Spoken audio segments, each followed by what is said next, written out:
শুধু কোরআন কোনোদিন শাসন করতে পারে না। আমাদের অনেকের মাথার মধ্যে শুধু কোরআন কোরআন কোরআন, শুধু কোরআন কিচ্ছু না। কোরআন যেভাবে বলে, শুনে রাখো, শুধু অর্থনীতি সমাজনীতি নয়, শুধু রাজনীতি আর শিক্ষানীতি যুদ্ধনীতি নয়, তোমার জীবনে যা কিছু দরকার, ইহকালে যা কিছু দরকার, পরকালে সব কথাগুলি আল্লাহ রব্বুল আলামিন আমি কোরআনের সিনার ভিতরে খুলে খুলে বর্ণনা করে দিয়েছেন। সব কথা কোরআনে কারীমের ভিতরে রয়েছে। তোমার এমন কোন জিনিস নাই যা তুমি কোরআনে কারীমের মধ্যে পাবে না। তোমার সমস্ত প্রয়োজন আমার বুকের মধ্যে আল্লাহ দিয়ে দিয়েছেন।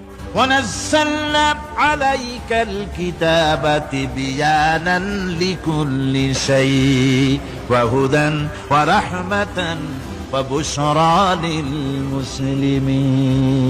কোরআন যেভাবে বলে, শুনে রাখো, শুধু অর্থনীতি সমাজনীতি নয়, শুধু রাজনীতি আর শিক্ষানীতি যুদ্ধনীতি নয়, তোমার জীবনে যা কিছু দরকার, ইহকালে যা কিছু দরকার, পরকালে সব কথাগুলি আল্লাহ রব্বুল আলামিন আমি কোরআনের সিনার ভিতরে খুলে খুলে বর্ণনা করে দিয়েছেন।